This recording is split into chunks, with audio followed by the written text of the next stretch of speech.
Chers amis téléspectateurs de TV Liberté, bonjour. La politique internationale, les relations internationales, cher Alain Benoît, sont souvent évoquées sous le prisme, dans les grands médias en tout cas, sous le prisme de la morale ou de l'idéologie. Vous avez choisi, avec le sujet que nous allons aborder aujourd'hui, de sortir de cette ornière. Est-ce que vous pourriez nous présenter d'abord le sujet ainsi que nos invités ? Alors bonjour à tous, nous allons parler aujourd'hui de géopolitique. Alors la géopolitique, on pourrait dire qu'elle a été pendant un certain temps un peu la mal-aimée des sciences sociales. Il y a une époque, on lui avait fait une réputation de science allemande, en référence sans doute aux travaux de Friedrich Ratzel et du général Haushofer.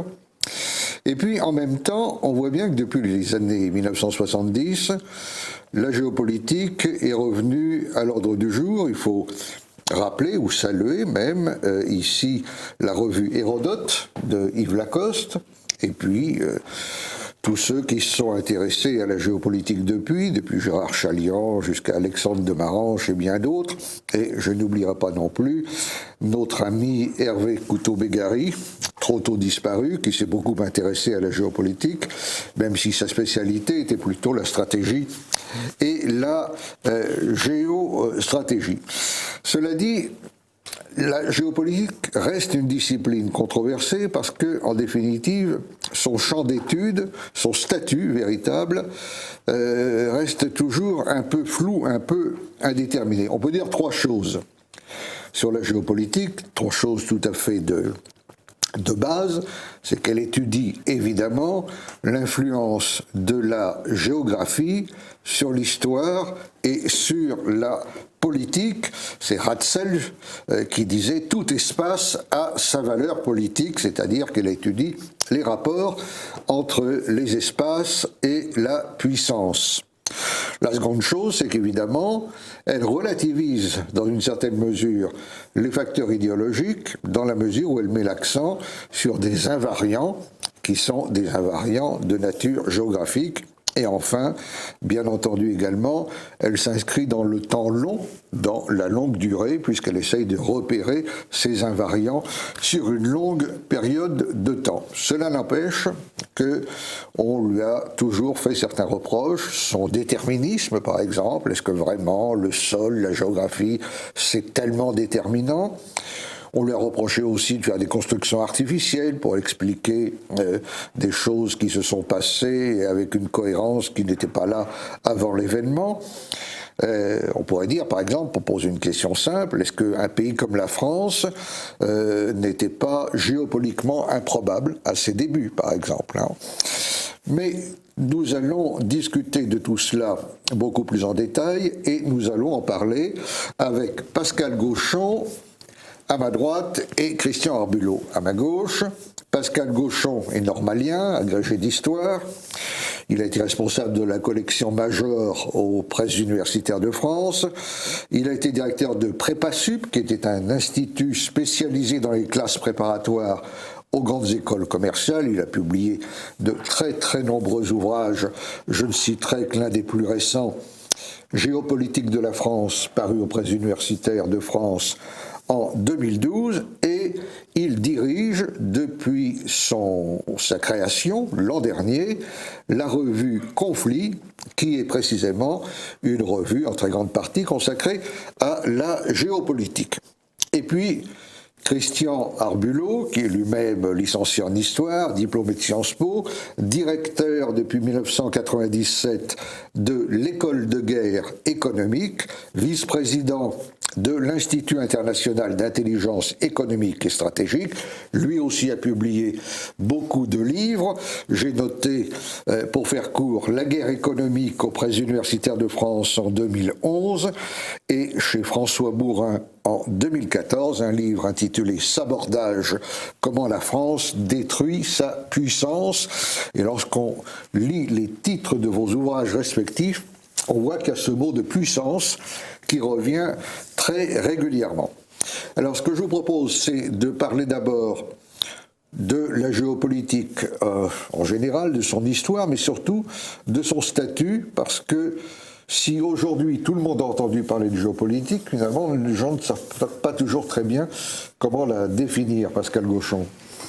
Bien, effectivement, comme vous l'avez bien dit au départ, la discipline est récente, hein, le terme est récent, alors on le trouve chez Leibniz. On va, sans que Leibniz explique du tout de quoi il s'agit, il commence à apparaître réellement à la fin du XIXe siècle, et il prend réellement son sens avec les géopoliticiens allemands, par exemple, ou américains, fin XIXe, début XXe siècle. Ratzel, dont vous avez parlé, on aurait pu parler même un peu avant Ratzel de Mahan, hein, l'amiral américain. Bon.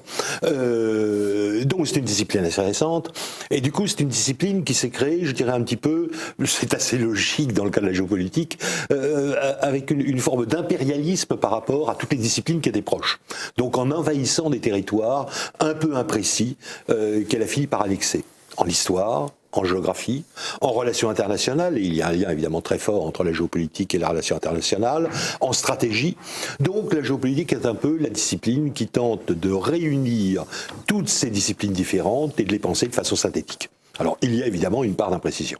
Cela dit, on peut la définir. Personnellement, je me permets d'avoir une définition qui, à défaut d'être la meilleure sans doute, a le mérite d'être courte. C'est toujours bien pour une définition. Pour moi, la géopolitique, c'est l'étude du rapport de force, et on peut même dire du rapport de puissance dans l'espace. Et son côté déterministe, parce que c'est un reproche qu'on lui fait tout le temps, c'est de dire qu'il y a en fait des tas de choses qui échappent au conditionnement des sols et des circonstances. Bien sûr, c'est un reproche qu'on a fait à la géographie en général. Hein. Souvenez-vous de l'analyse très simpliste qui consistait à dire que sur les terrains perméables, on avait automatiquement tel type d'habitat et l'inverse sur les terrains imperméables. Bon, il n'a pas fallu très longtemps pour découvrir des centaines d'exceptions à cette règle censée être systématique. Alors, le déterminisme est un danger de la géopolitique comme de la géographie. Hein.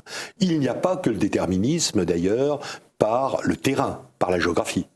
On peut avoir une forme de déterminisme par les mentalités, en supposant, par exemple, que les mentalités asiatiques mènent automatiquement à tel type de comportement et à tel type d'attitude en matière politique. C'est une idée qu'on trouve déjà au XVIIIe siècle. Tout à fait, bien sûr, absolument. Par exemple, hein.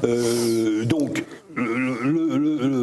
l'erreur du déterminisme, c'est d'attribuer aux événements une seule source d'explication, qui peut être la géographie, qui peut être les mentalités, qui peut être la sociologie, qui peut être une seule source d'explication.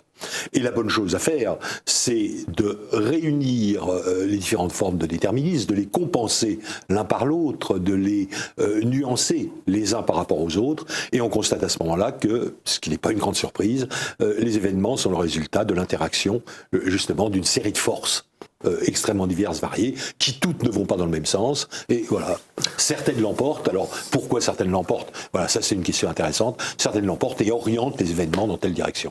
Au fond, on a l'impression à vous entendre qu'un bon géopoliticien devrait être aussi un bon historien, un bon géographe, un spécialiste des mentalités, un historien des religions, ça paraît... Il devrait essayer de l'être un peu. Mais vous me direz que d'une certaine façon, un bon géographe doit aussi être un bon historien, un bon économiste. Bon, voilà. C'est-à-dire que, bien évidemment, si j'ai dit que la géopolitique était une discipline aux frontières imprécises, hein, on pourrait dire ça de beaucoup de disciplines. Sauf que comme la géopolitique est plus récente et plus jeune, cela se ressent plus qu'ailleurs. Je parlais tout à l'heure de cette critique de déterminisme. C'est un sujet sur lequel revenait souvent Hervé Couto-Begary, notamment dans les conversations que j'avais avec lui. Peut-être parce qu'il était pour des raisons spirituelles ou religieuses, cette idée que nous soyons quelque part agis, en quelque sorte, hein, au lieu d'être totalement acteurs de nos destins, agis relativement par les circonstances géographiques de l'action humaine, le choquait un petit peu. En même temps, il reconnaissait qu'il y avait là support à réflexion et à mise en lumière d'un certain nombre de constantes. Christian Arbulot. Pour rebondir un peu sur ce que vient de dire Pascal Gauchon, moi, je considère que la géopolitique, elle a eu un rôle finalement assez important dans les sciences humaines, même si l'expression rapport de force apparaît dans bien d'autres disciplines avant elle, c'est que c'est un peu une clé qui ouvre des portes, si je prends cette image-là. Pourquoi est-ce une clé qui ouvre des portes? C'est parce que dans la réflexion académique, un des problèmes auxquels moi j'ai été assez régulièrement confronté, c'est lorsqu'on parle de rapport de force, si je prends simplement cet angle d'attaque, on a une espèce de rétractation de ceux qui seraient censés les observer, les analyser, définir le jeu des acteurs. Et la géopolitique a un peu servi comme clé à rentrer dans cette notion, à essayer de mieux comprendre pourquoi il y avait un rapport de force, sur quelle base il pouvait reposer. Alors ça peut être effectivement des bases territoriales et toute la déclinaison qui va avec, et qui était à la manœuvre et à la limite quelle en était l'issue. Bon. Et c'est vrai que lorsqu'on étudie les historiens, lorsqu'on étudie les géographes, etc., ils n'ont pas fait l'impasse sur cette notion-là, mais il y a une approche par la géopolitique qui est presque plus mobile, plus vivante, moins accrochée à un périmètre très spécifique d'une science humaine particulière. Ça c'est un point, moi, qui m'interpelle, et ça m'interpelle d'autant plus que lorsqu'on voit un peu comment la géopolitique est réapparue dans notre périmètre, grâce à Yves Lacoste en particulier, c'est vrai que ça a servi un peu de première marche pour que on commence de nouveau, lentement mais sûrement, à réfléchir sur ce qu'est un rapport de force, à se rapprocher très timidement de la notion de puissance, je pense qu'on va en parler, mais, et là on est encore plus loin, en tout cas c'est moi ce qui me stimule l'esprit aujourd'hui, à essayer d'atteindre la notion de grille de lecture. Et en fait, si j'arrive à la notion de grille de lecture, si j'avais pas été sensibilisé par la géopolitique, je pense que j'aurais pu être nettement moins équipé, et intellectuellement j'entends, et certainement tiraillé par les séquelles de l'idéologie ou voir l'encadrement de la science politique telle qu'elle est pratiquée en France depuis pas mal de décades, etc., etc. Donc ce lien, rapport de force, puissance, grille de lecture, ce cheminement-là, honnêtement, je trouve qu'en tout cas la géopolitique telle qu'elle a été réintroduite me permet, ou m'a permis et me permet aujourd'hui de mieux l'aborder. Alors, il y a évidemment deux questions qu'on se pose immédiatement. La première, c'est à qui sert la géopolitique, c'est-à-dire est-ce qu'elle sert fondamentalement à des théoriciens, des penseurs, des historiens qui vont analyser des choses qui se sont passées à la lumière de ce que leur a appris la géopolitique, ou bien est-ce qu'elle va pouvoir servir aussi à des acteurs dans le domaine politique, militaire ou autres qui ont à traiter eux-mêmes de cette question de rapport de force et à qui elle peut éventuellement fournir cette grille de lecture que vous évoquiez. Et la deuxième question, qui n'est pas sans rapport avec la précédente d'ailleurs, c'est la géopolitique, ça nous permet d'analyser sous un angle en tout cas les choses qui se sont passées. Est-ce que ça peut aussi avoir une valeur prédictive, c'est-à-dire est-ce que la géopolitique nous aide lorsque on cherche, comme le font énormément de chercheurs, de spécialistes, à dessiner un peu les possibles futurs? Alors je pense que pour avancer sur ce terrain-là, il faut effectivement être très lucide sur une posture intellectuelle initiale.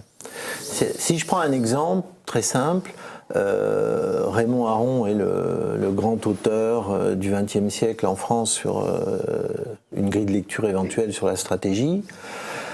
Mais Raymond Aron était atlantiste et était partisan du bloc de l'Ouest contre le bloc de l'Est. Et je pense qu'une des failles dans son architecture intellectuelle, c'est qu'il n'allait pas dynamiter cette position-là. Et ne pouvant pas la dynamiter, il est évident que même si c'est un homme qui était très sérieux, qui cherchait justement à aller dans le fond des choses, on sent bien qu'il y a quand même une zone d'ombre dans la pensée de Raymond Aron dès lors qu'on aborde le concept de stratégie, c'est qu'il n'allait pas tenter d'analyser les contradictions à l'intérieur du monde C'est peu de occidental. géopolitique d'ailleurs. Il a parlé de stratégie dans son fameux livre sur Clausewitz, en 2 volumes, mais là il est vraiment dans la stratégie et dans le contexte du débat quasi théologique de l'époque sur l'arme nucléaire, C'est etc. vrai, mais On retrouve la limite entre géopolitique et relations internationales. Là, la limite, la frontière est particulièrement imprécise. exactement. Mais je le cite lui juste pour montrer que lorsqu'il y a une zone d'ombre, parce que finalement on est partie prenante et qu'on ne cherche pas à rentrer dans cette zone d'ombre, de fait il y a un déficit dans la construction du discours et même de la théorie. Et la question qui est intéressante par rapport à la géopolitique justement, c'est telle qu'elle est présentée, elle a essayé de s'extraire de ce piège d'une certaine façon en s'appuyant sur un certain nombre de principes, vous les avez cités, et Pascal Gauchon aussi, mais en le faisant, d'une certaine manière, on s'est de nouveau un peu éloigné de ce que vous évoquez, c'est-à-dire de l'action qui est à la manœuvre. Pourquoi ? Et quel est le sens précis de la finalité de l'action ? Et c'est vrai qu'un des problèmes auxquels moi je suis confronté aujourd'hui, c'est que quand je veux aller vers la grille de lecture, bien entendu c'est pour faire quelque chose, et je constate que on en parle régulièrement dans la classe politique française, si je prends un exemple précis,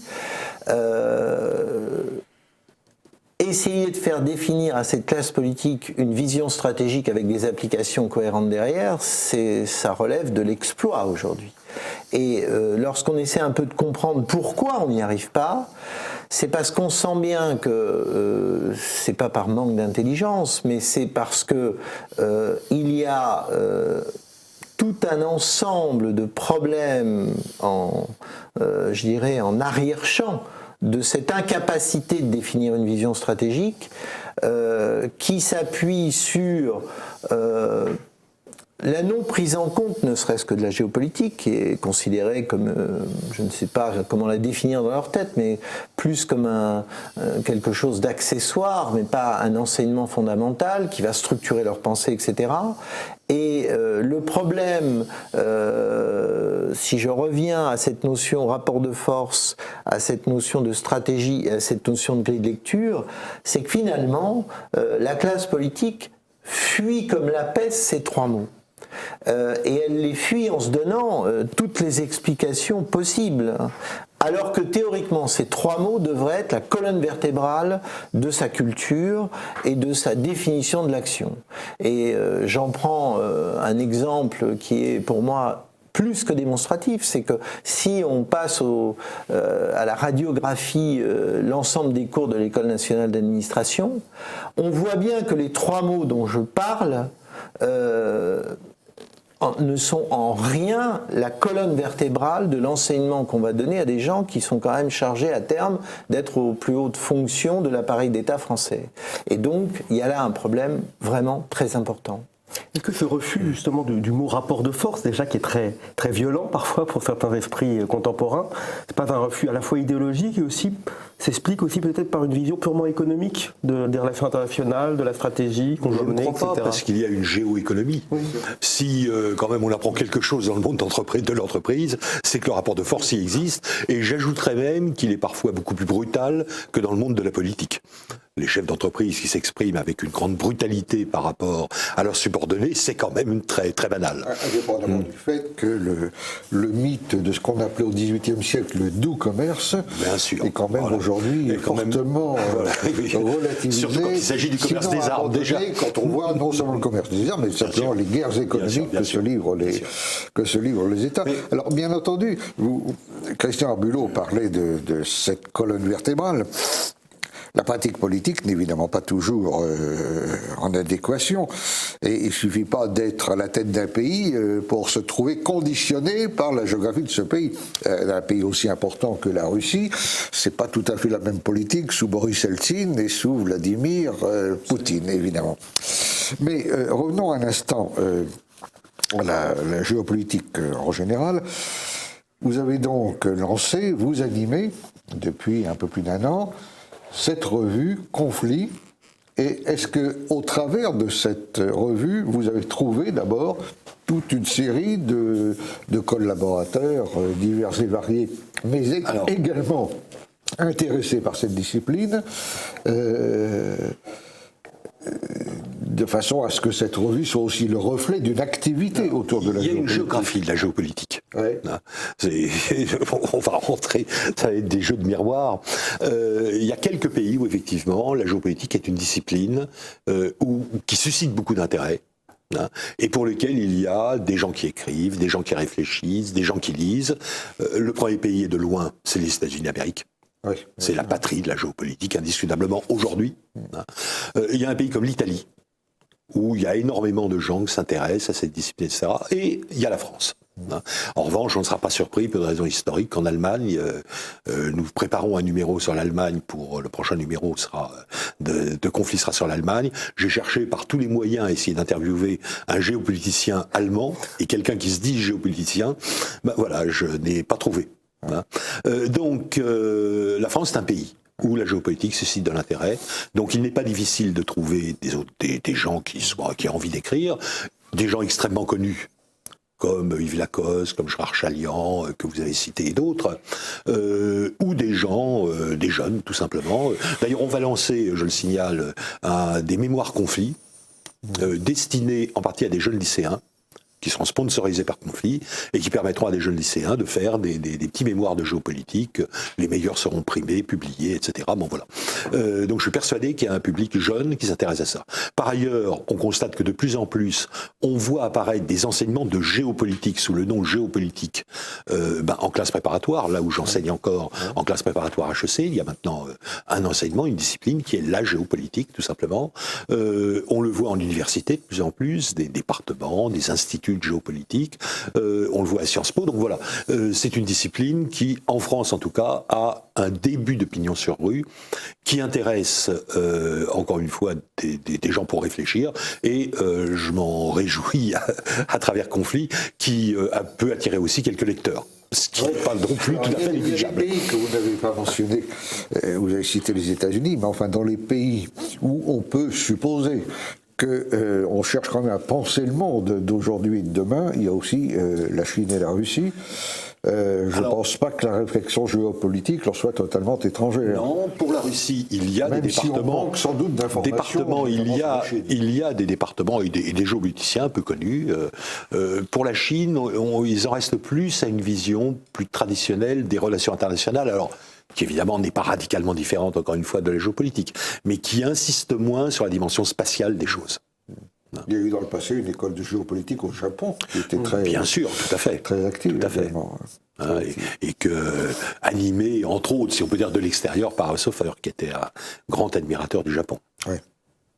Alors, j'aimerais qu'on vienne sur une thématique qui relève pleinement de la géopolitique, qui n'est pas la seule ni la principale, mais qui est quand même très importante, c'est la fameuse discussion autour de la terre et de la mer, c'est-à-dire des puissances continentales et des puissances maritimes. Alors, il y a deux citations qu'on donne toujours quand on aborde le sujet, mais il faut quand même les donner, évidemment. Alors, il y a d'abord celle, parce qu'elle a le mérite de l'ancienneté, de Sir Walter Raleigh, qui est mort en 1618, donc pour situer la période. Et Raleigh disait « Qui tient la mer, tient le commerce du monde. Qui tient le commerce, tient la richesse. Qui tient la richesse du monde, tient le monde lui-même. » Bon, ça c'est grand classique. Il y a une autre phrase, connue également, de Carl Schmitt, qui disait dans son livre « Terre et mer », l'histoire mondiale est l'histoire de la lutte des puissances maritimes contre les puissances continentales et des puissances continentales contre les puissances maritimes, ce qui était une généralisation sans doute contestable, mais on voit l'importance de cette thématique. Donc c'est l'idée fondamentale que dans le monde tel qu'il est, il y a des thalassocraties de vocation, des tellurocraties, pourrions-nous dire de l'autre côté, les grandes puissances maritimes, hier l'Angleterre, aujourd'hui les États-Unis, et puis la grande puissance continentale eurasiatique, si l'on veut employer ce terme. Mais cette thématique a quand même joué un rôle très important dans l'histoire de la géopolitique, puisque lorsqu'on fait l'histoire de la géopolitique et qu'on donne les noms des principaux théoriciens, on tombe sur des gens qui ont abordé directement ces problématiques.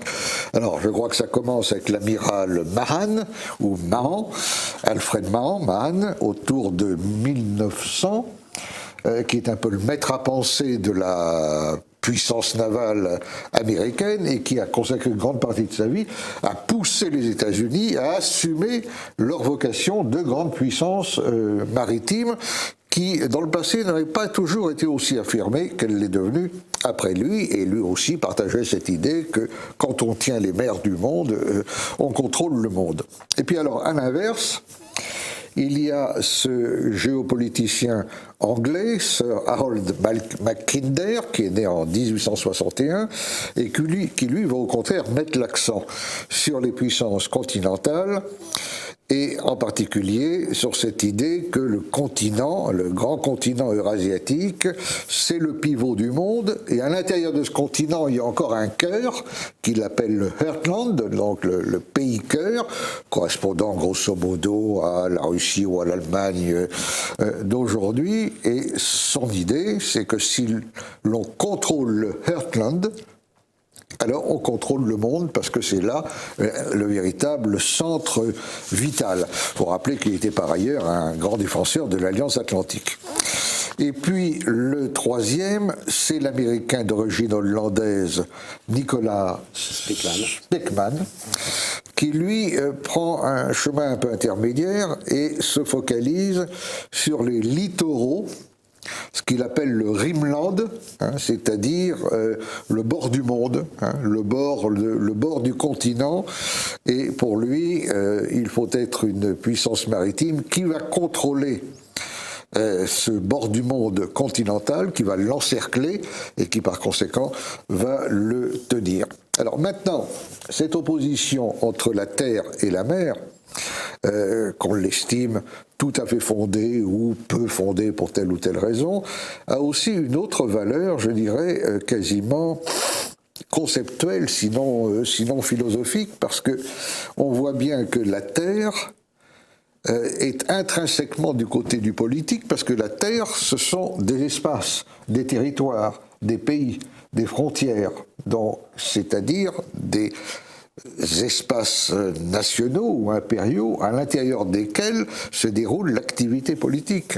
Certains auteurs... Je me permettrais d'ajouter les identités. Oui, mais bien sûr, et les identités aussi. L'existence politique, et je dirais effectivement identitaire, a un côté profondément tellurique. Tandis que la mer, c'est l'inverse. Il n'y a pas de centre, il n'y a pas de capitale, il n'y a pas de frontière, c'est un espace mouvant, mais fondamentalement indifférencié, qui ne connaît pas des territoires, mais qui connaît des flux.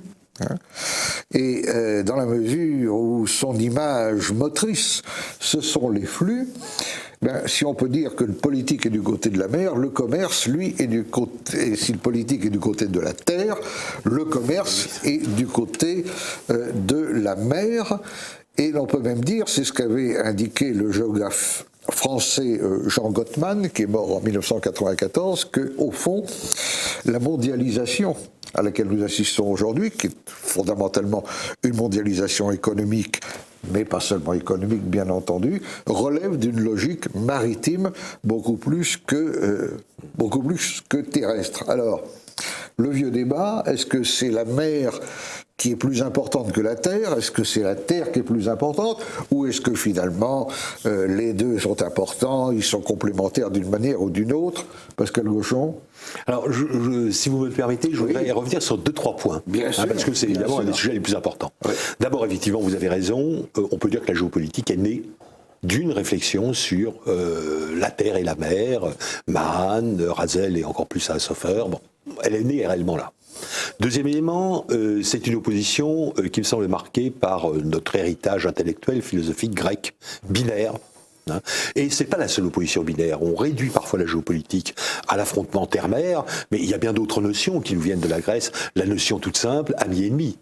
quand même fondatrice pour la géopolitique et pour la politique en général, bon, elle est passée au second plan, alors qu'elle est quand même essentielle pour la géopolitique. Bien d'autres notions, sur la notion de paix-guerre. Bon.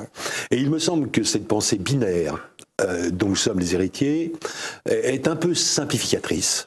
Et qu'à chaque fois, il y a l'entre-deux qui compte. Et c'est pourquoi vous avez cité Speakman, et Speakman me semble capital. Parce que Speakman est celui qui dit ce qui compte, c'est moins la mer, moins la terre, que le contact des deux. De la même façon qu'on le voit aujourd'hui, entre la paix et la guerre, on voit qu'il y a des multitudes de situations intermédiaires qui sont celles auxquelles nous sommes, dans nos sociétés, confrontés aujourd'hui. Alors voilà, c'était le premier point sur lequel je voulais insister.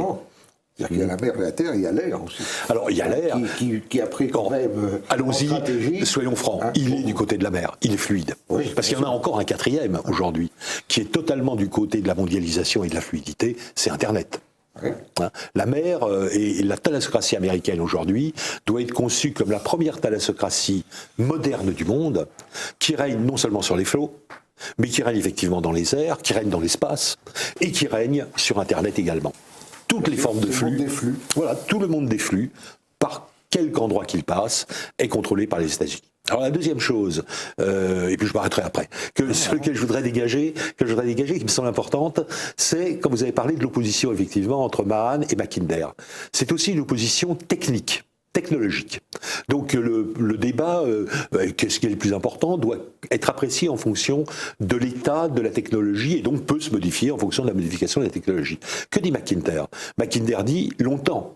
Les flots ont été l'essentiel parce que le moyen le plus facile, le plus rapide globalement de se déplacer, c'était la mer. Alors le bateau ne va pas vite, mais comme rien ne l'interrompt, il navigue jour et nuit, etc. Bon, voilà. Donc en fait, c'est le moyen le plus rapide, le plus facile, le moins cher de se développer.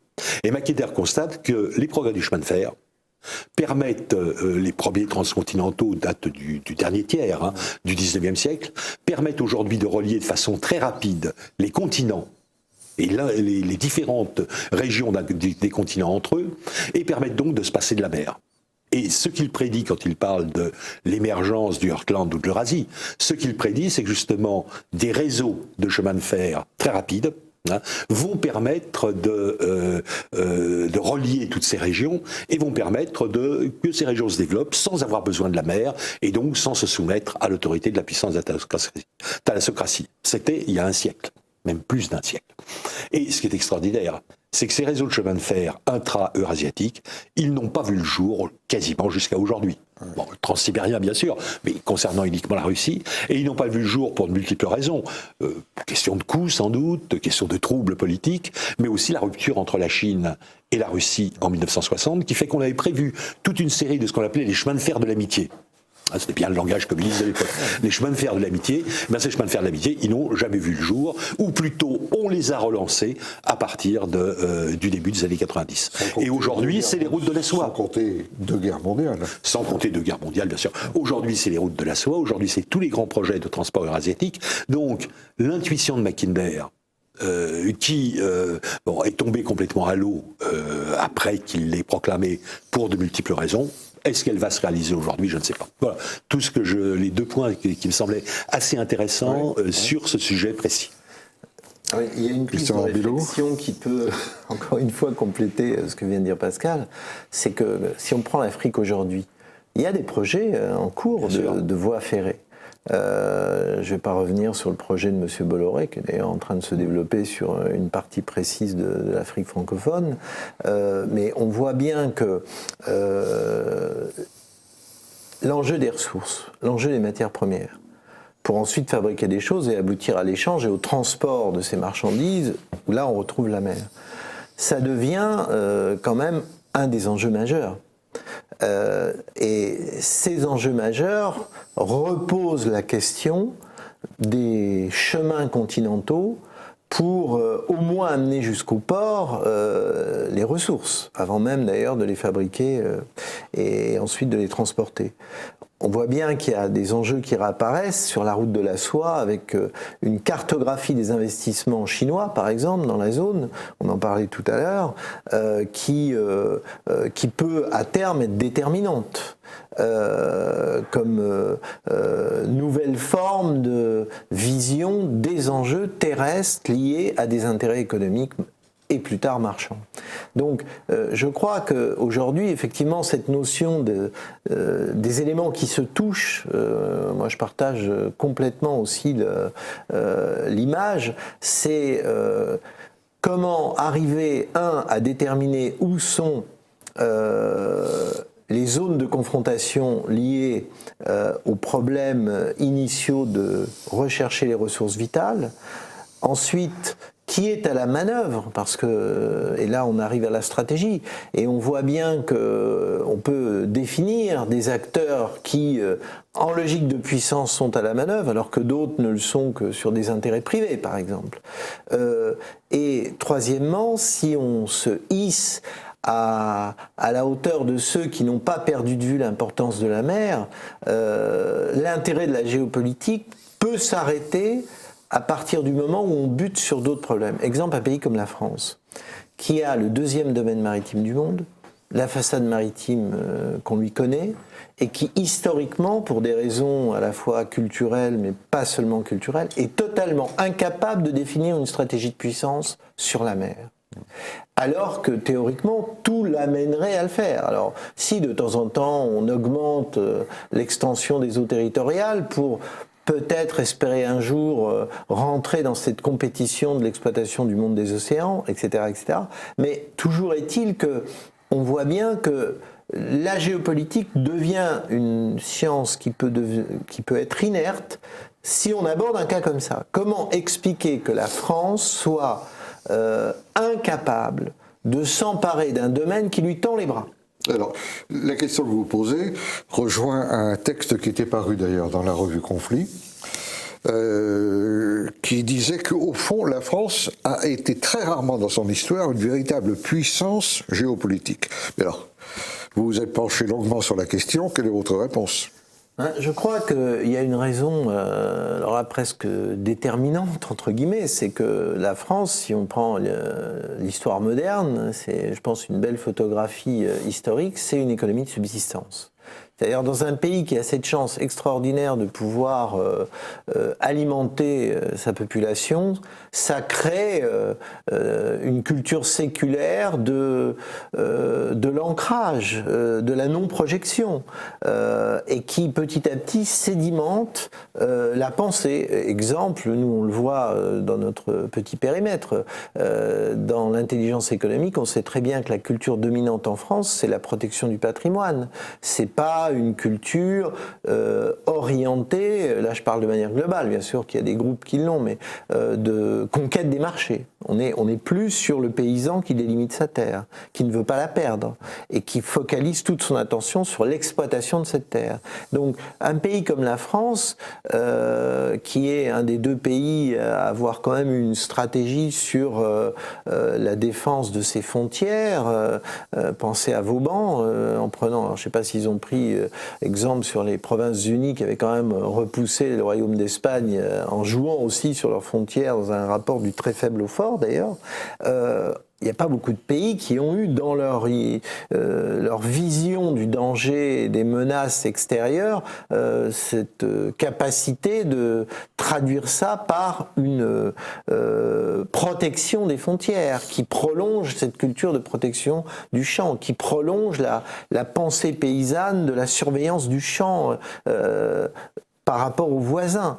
Donc je crois qu'en France, il y a quand même une histoire ancrée dans le temps qui se traduit par cette constatation qu'il n'y a pas réellement de culture, de projection vers l'extérieur qui aboutit à une notion dynamique de la puissance. Alors à cela s'ajoute aujourd'hui, en plus des facteurs historiques que vous évoquez, à cela s'ajoute la frayeur devant l'idée de puissance que l'on voit, mais pas seulement en France d'ailleurs, puisqu'il faut bien dire que dans presque toute l'Europe actuellement, il y a cette espèce de tremblement à l'idée que...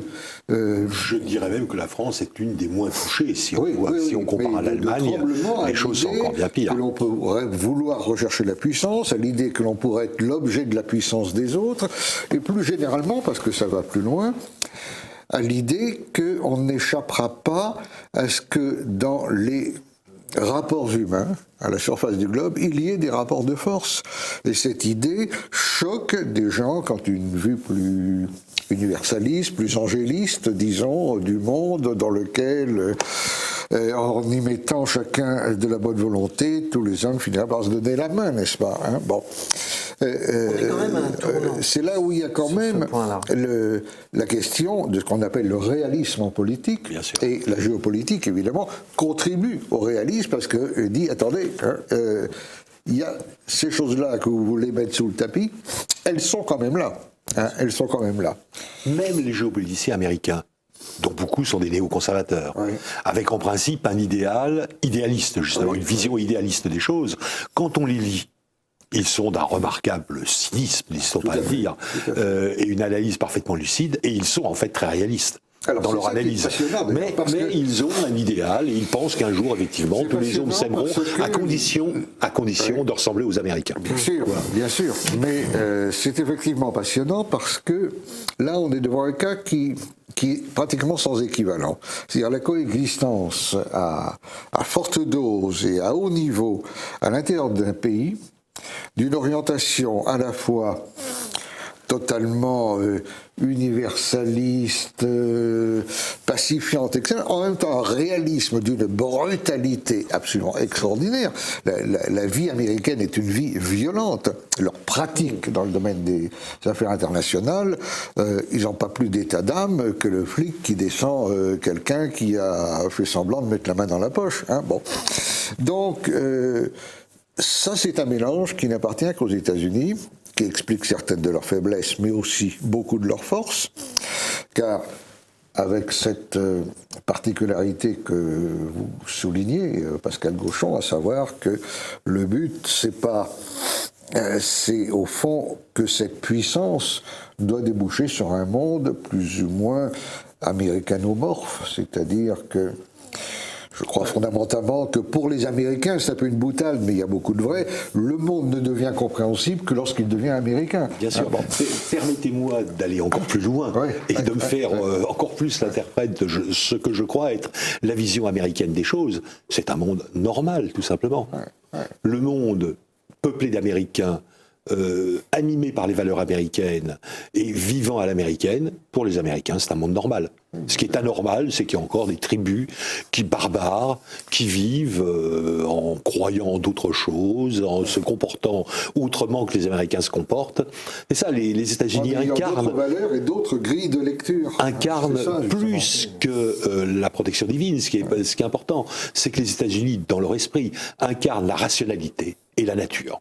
Voilà, c'est l'ordre naturel des choses, qui est en même temps l'ordre rationnel des choses, qui est en même temps l'ordre voulu par Dieu, donc le bien. Et le bien. Moral, bien entendu. Voilà. Alors tout ça nous amène d'ailleurs un peu à la dernière partie de cette émission, où on va parler quand même un peu de l'actualité, hein, bien qu'il s'agisse d'une émission d'histoire des idées, fondamentalement. On voit bien aussi qu'il y a la projection, surtout dans le domaine de la géopolitique. Vous le disiez vous-même, la barrière est assez mince entre géopolitique et affaires internationales. L'une peut être la clé de compréhension de l'autre. Alors la question que je voudrais poser est assez simple, mais complexe également. Qu'est-ce que la géopolitique apporte aujourd'hui à la compréhension et à l'analyse de ce que nous voyons tous les jours, c'est-à-dire les grands événements, à un bout l'Ukraine et la Crimée, à l'autre ce qui se passe actuellement au Proche-Orient et en Syrie. Qu'est-ce que ça explique de la tactique des grandes puissances, notamment de la tactique américaine visant à contenir ou à encercler les deux compétiteurs possibles que sont la Russie et la Chine. Le cas de l'Europe, lui, étant réglé, puisqu'elle ne veut être le compétiteur de personne. Qu'est-ce que la géopolitique apporte directement, Pascal Gauchon? Je crois et comment est-ce que vous traitez cet aspect-là également dans votre revue? Je crois que vous l'avez déjà bien souligné. La géopolitique apporte le souci du réalisme, voilà, évacue, ou devrait évacue tous les jugements de type moraux, de type sentimentaux, affectifs sur les événements et pose les questions uniquement en termes de rapport de force à nouveau, d'intérêt. C'est la formule de Gaulle, selon laquelle une grande puissance n'a pas d'amis, elle n'a que des relations, elle n'a que des partenaires. Bon, de la même façon, voilà, la géopolitique amène à voir les choses de cette façon. Bon. En dehors de ça, il ne faut pas demander à la géopolitique plus que ce qu'elle peut faire. Pour revenir sur un débat qu'on a évoqué tout à l'heure, la géopolitique n'est pas à l'abri des mêmes erreurs que n'importe quelle discipline. Et comme l'étude de la géopolitique, c'est Raymond Aron qui disait « la puissance est humaine ». La puissance est humaine. La géopolitique est humaine.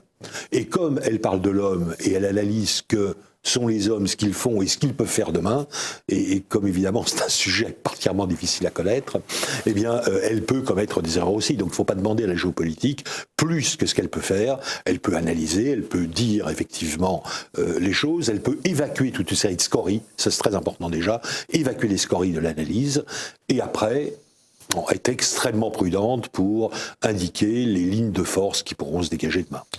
La prudence va de soi et l'erreur est toujours possible, bien entendu. Mais je retiens quand même cette notion de grille de lecture dont vous parliez.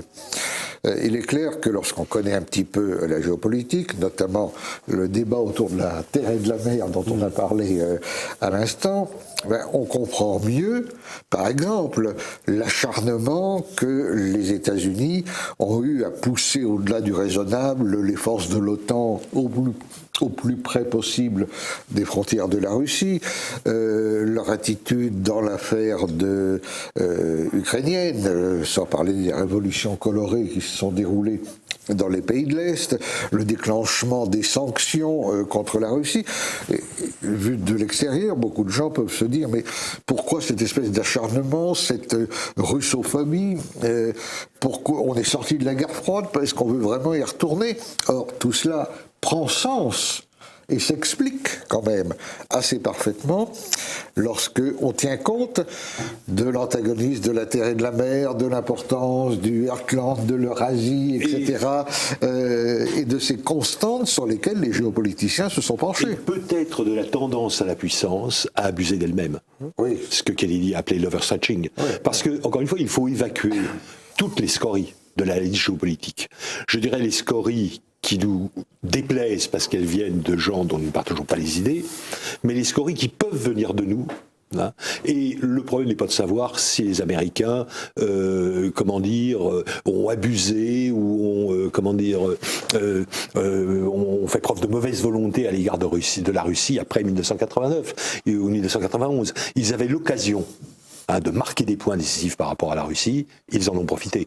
Et le véritable problème est de savoir pourquoi la puissance, ou en tout cas la puissance américaine, a du mal à s'autolimiter à un certain moment, et pourquoi les Américains n'ont pas senti qu'à un certain moment, eh bien, ils avaient suffisamment pris l'avantage sur la Russie post-soviétique et que ce n'était pas la peine d'aller plus loin, que cela risquait même d'être contre-productif. Mon analyse, c'est que c'est en train de se passer, c'est que les Américains, en ayant abusé de leur puissance, eh bien, sont en train de jeter la Russie dans les bras de la Chine.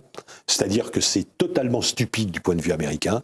Le véritable rival des États-Unis, les experts américains le disent eux-mêmes, le rival dans l'avenir des États-Unis, il n'y en a qu'un, c'est la Chine. Pour l'Union européenne, ça va de soi, ça les fait rire. Ce n'est plus la Russie, on le voit bien aujourd'hui. Le véritable rival, c'est la Chine. Quel est l'intérêt d'une politique américaine qui jette la Russie dans les bras de la Chine, et le rapprochement est de plus en plus net et de plus en plus fort. Et c'est le rapprochement entre une puissance en pleine émergence, la Chine, et une puissance qui souffre encore de beaucoup de faiblesse, la Russie. Donc dans ce rapprochement, je ne doute pas une seconde que celui qui en profitera le plus sera la Chine. Oui, mais alors, bon, cela dit, c'est une banalité de le constater. L'overstretching, c'est là aussi une très grande constance.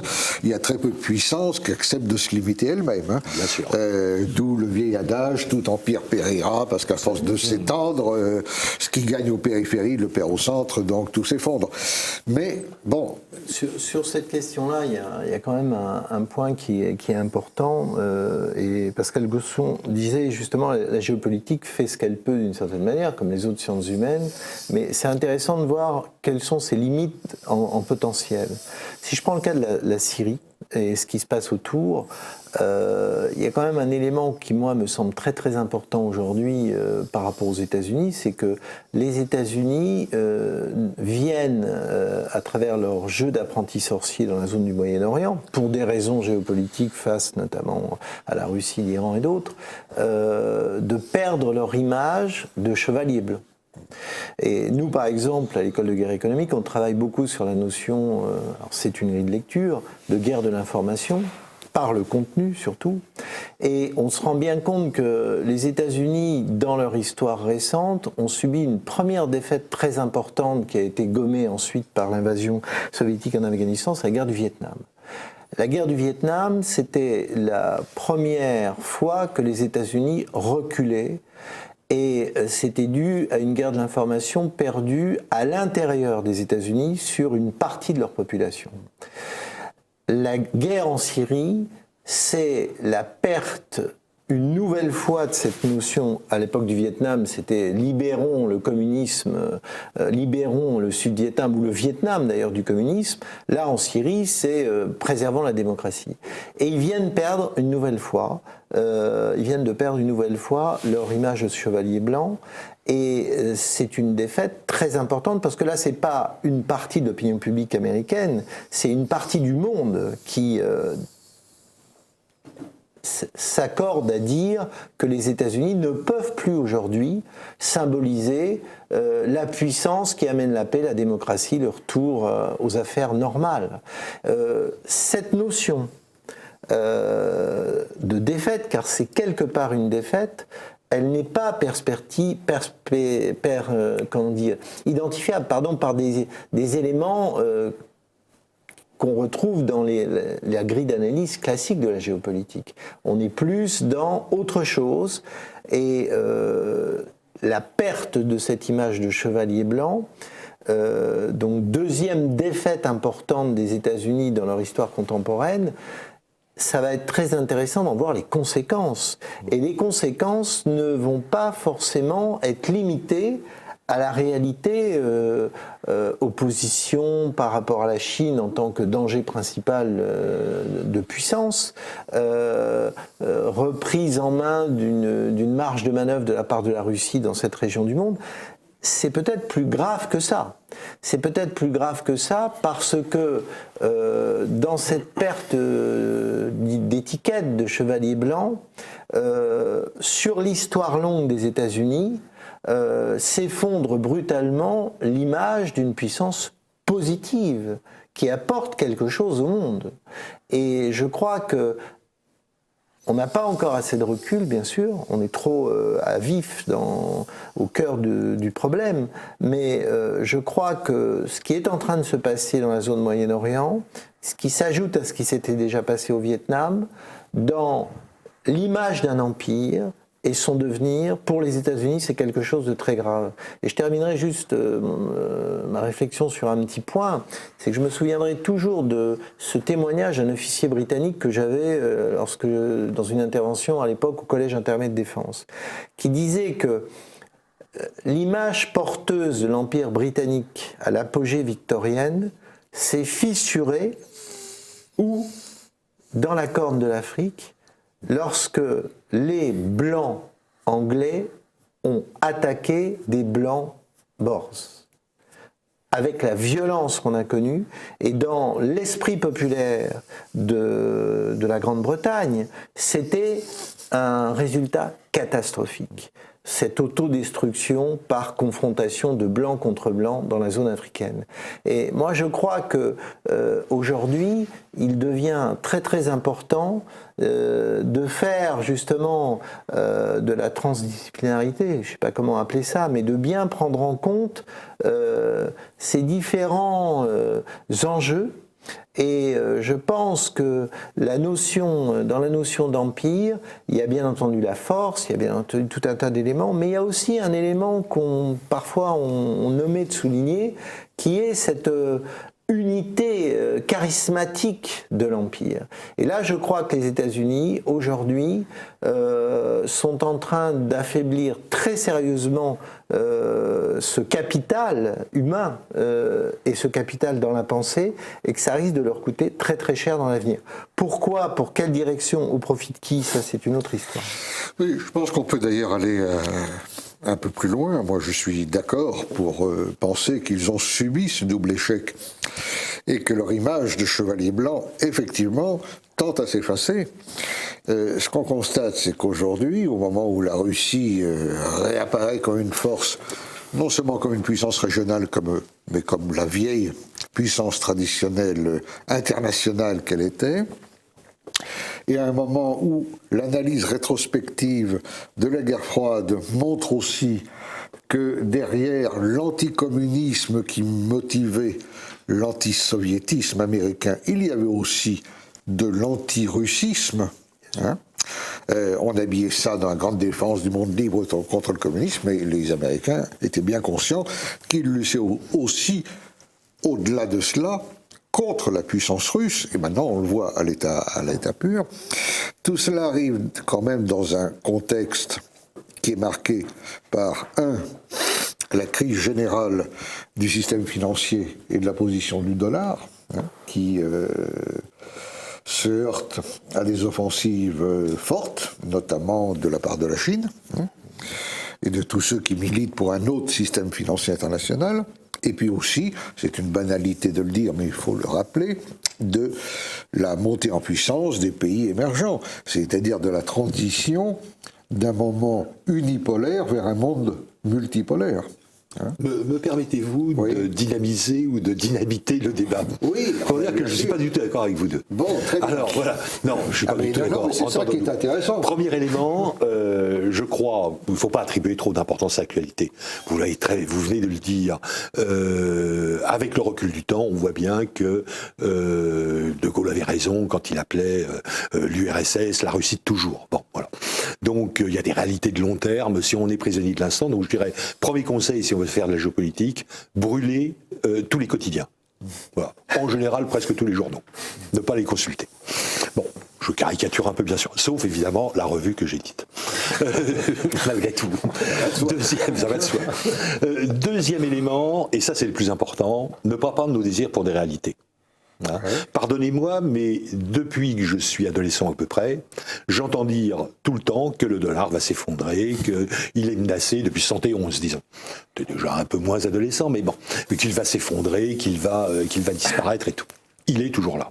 Hein. Et je ne crois pas qu'il y a aujourd'hui une monnaie. En 2000, on nous annonçait que l'euro allait remplacer le dollar, ou en tout cas qu'on allait avoir un système monétaire mondial à deux vitesses. Bon, on voit bien que l'euro n'a pas les moyens de rivaliser avec le dollar aujourd'hui. Bon. On nous parle aujourd'hui de l'émergence du yuan. Il y a encore énormément à faire pour que le yuan devienne convertible. Et c'est pas la petite dévaluation de 2% environ que les Chinois viennent de faire, ce qui est un pied de nez aux États-Unis, hein, simplement. Mais c'est pas cette petite dévaluation qu'ils viennent de faire en août qui va changer radicalement les choses. Bon, donc que nous puissions regretter. Moins la puissance américaine d'ailleurs, parce qu'il n'y a pas de raison de leur en vouloir, de vouloir être puissant, que la tutelle dans laquelle cette puissance maintient nos pays. Et je parle de nos pays européens en général. Je suis d'accord avec vous à 100%, et je le regrette autant que vous. Mais ce n'est pas parce que j'aimerais que cette tutelle se desserre, et parce que j'aimerais que la puissance américaine du coup soit un peu moins puissante, que je crois qu'elle n'est pas encore aujourd'hui, et pour un moment, et de loin, et à tout niveau, et y compris en ce qui concerne, ce dont on parle en fait, c'est un peu le soft power. Et donc, y compris en ce qui concerne cette puissance douce, ce que Chalian appelle assez bien, cette puissance feutrée, hein, qui s'ajoute au pouvoir de contraindre, que les États-Unis, donc sur tous ces plans, restent et sont amenés à rester pendant un certain temps la première puissance mondiale. À terme, je ne m'engagerai pas. Ça ne me paraît pas contradictoire. Mais... Moi, je pense aussi qu'ils sont appelés à rester à court ou moyen terme la principale puissance mondiale, ce qu'ils sont indéniablement, mais que le monde en même temps s'est transformé, et c'est en cela où je reste convaincu, on peut discuter du dollar, c'est un dossier un peu technique, mais j'ai quand même l'impression qu'on sort du moment unipolaire. Est-ce qu'il y a eu un moment unipolaire ? C'est Védrine qui a réussi à nous faire croire à ça avec le titre sur l'hyperpuissance. La chute de l'Union soviétique a eu Une illusion. Une illusion. Fallait jeter, avec tous les journaux, à l'époque, fallait jeter l'ouvrage de Védrine, qui est pas mal d'ailleurs, mais fallait jeter le titre, en tout cas, de l'ouvrage de Védrine. Jamais les États-Unis n'ont été la seule puissance, l'hyperpuissance décrite, où ils n'ont été que de façon transitionnelle entre le moment où effectivement l'URSS s'est effondrée et où autre chose a commencé à apparaître. Une dizaine d'années. Voilà. Ça a suffi à Fukuyama à nous annoncer la fin de l'histoire. Entre autres. Alors il y a une notion peut-être pour terminer, à moins qu'on revienne à nouveau sur la puissance, mais vous avez prononcé le terme et on le voit quand on lit la revue Conflit, il y a aussi une géopolitique des identités. Et j'aimerais que vous parliez un peu de cela, précisément parce que c'est peut-être une réponse à l'argument, là aussi classique, selon lequel, dans la mesure où aujourd'hui nous vivons dans un monde de flux, beaucoup plus que de territoire, la géopolitique est aussi un peu dépassée parce qu'elle n'a rien à nous dire sur les flux, puisqu'elle est rivée à la géographie terrestre, n'est-ce pas? Bon, aujourd'hui tout le monde est plus ou moins hors sol, la formule a fait Flores, donc dans un monde où vivent des hommes hors sol, qui n'est plus gouverné que par des flux et des reflux, la géopolitique ça ne sert à rien. Mais il se trouve que dans ce monde de flux et de reflux, il y a quelque chose qui fait retour, et bigrement, c'est les identités. Donc cette idée d'une géopolitique des identités, je voudrais que vous nous en parliez un peu. En fait, l'opposition terre-mer dont on parlait, elle se manifeste entre autres par la superposition d'une logique géographique pure des territoires dans lequel le principe de base, c'est que tout est réglé par la distance, si on peut dire, en simplifiant, et que celui qui est plus proche de moi géographiquement, en termes de distance, est plus proche de moi à tout point de vue. Bon. Et puis se superpose à cela une logique qui est plus fluide, justement, qui est la logique des réseaux, qui s'établit sur toute la planète, et qui est la logique, alors que la logique des territoires est la logique de force politique, l'État-nation en particulier, mais d'autres éventuellement, mais l'État-nation en particulier, cette logique des réseaux, c'est celle où s'exercent d'autres types de forces, les forces économiques, les grandes entreprises par exemple, les diasporas, les mafias éventuellement, les idéologies, etc., etc., les religions même. Quoique la religion c'est peut-être un peu plus complexe, elle relève un peu des deux logiques.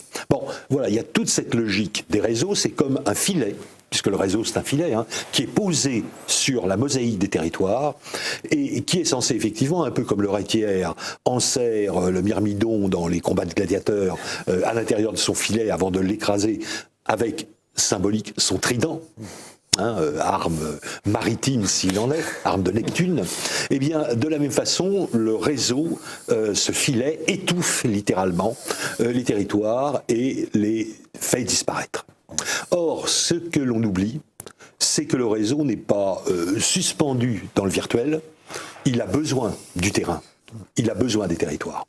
Y compris si on prend le réseau des réseaux, ce qui s'apparente le plus à l'image, encore une fois, du filet Internet, eh bien d'abord les ordinateurs sont posés quelque part, ils sont dans un bureau, ils sont sur une table, ils sont...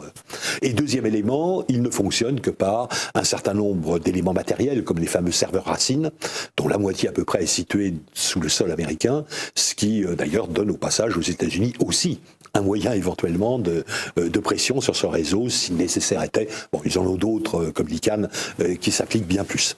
Alors, voilà, les réseaux, les réseaux terroristes, ils cherchent en permanence à avoir une base arrière, ils l'ont trouvé en Afghanistan à un moment, peut-être aujourd'hui en Syrie et en Irak, une base arrière tout simplement pour se reposer, pour s'entraîner, pour recruter, etc., pour aller après commettre leurs actions à travers la planète. Les diasporas, par définition, elles n'existent que tant qu'il y a le rattachement à un lieu d'origine, un territoire, d'où l'on vient, ou qui peut être mythifié, qui peut même avoir disparu, mais qui est le lieu d'où l'on vient et auquel on s'identifie. Donc, voilà, on n'abolit pas cette logique du terrain, du territoire, de la distance. Pour aller dans ce sens, d'ailleurs, nous on travaille en ce moment sur et ça rendra hommage indirectement à la géopolitique, un atlas de ce qu'on appelle le monde immatériel, pour justement représenter ce que sont les rapports de force dans ce monde immatériel à conquérir, hein, qui est spatial, où il y a l'Internet, où il y a énormément de choses, et pour essayer d'y voir clair. Et donc on va faire de la cartographie. Je pense que ça va t'intéresser beaucoup d'ailleurs. Et on voit apparaître des territoires informationnels.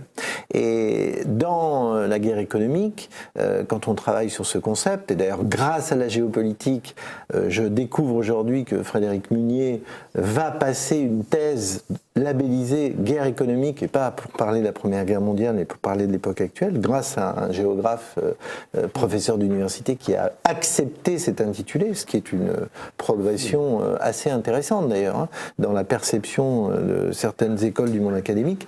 Mais ces territoires informationnels, si je reviens à cette notion-là, lorsqu'on pratique la guerre économique, on est au cœur de la dissimulation de l'action par le biais d'ONG, par exemple, d'acteurs de la société civile, on est au cœur de la dissimulation de l'action par le biais de stratégies où on a un débat moralisateur, puis ensuite un débat normalisateur, et ensuite, suite aux deux premiers débats, des logiques de conquête qui découlent des résultats des deux premiers débats, sauf qu'il y a un chef d'orchestre qui profite du résultat.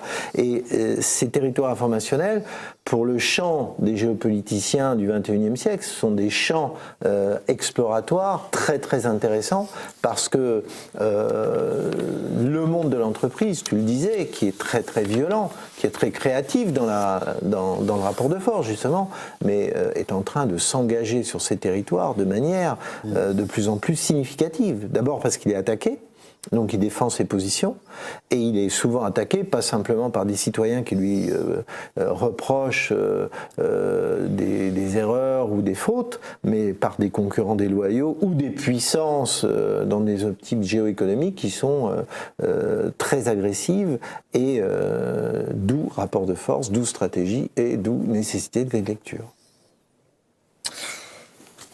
Vous voulez conclure d'un mot ? Je voulais juste revenir sur le thème des identités pour dire que la logique justement de l'identité, c'est bien la logique du territoire. La logique de l'identité, si on doit aller au plus simple, hein, évidemment, pour écloser longtemps, c'est la logique du voisin. Hein, c'est je suis comme celui qui est à côté de moi. La logique de la courte distance, par opposition à la logique du réseau, qui fait que le travailleur d'IBM à Montpellier, d'une certaine façon, est plus proche d'Armonk, le siège d'IBM dans l'État de New York, qu'il ne l'est du viticulteur languedocien qui travaille à 3 km ou à 10 km de chez lui. Hein. Voilà. Mais cette logique d'identité, elle reste, et elle reste aussi forte que reste la logique du terrain et de la distance. Pour conserver l'image que vous venez de donner, c'est que le problème commence lorsque celui qui est à côté de moi ne me ressemble plus du tout. Ça devient un problème, effectivement. La crise de l'identité. Et le problème ne peut se résoudre que par l'assimilation. Qu'ils deviennent comme moi. Ouais. Et pas l'inverse. Merci à vous. Merci à l'un et l'autre. Et à tous ceux qui nous suivent. À notre prochaine émission. Eh bien, merci beaucoup.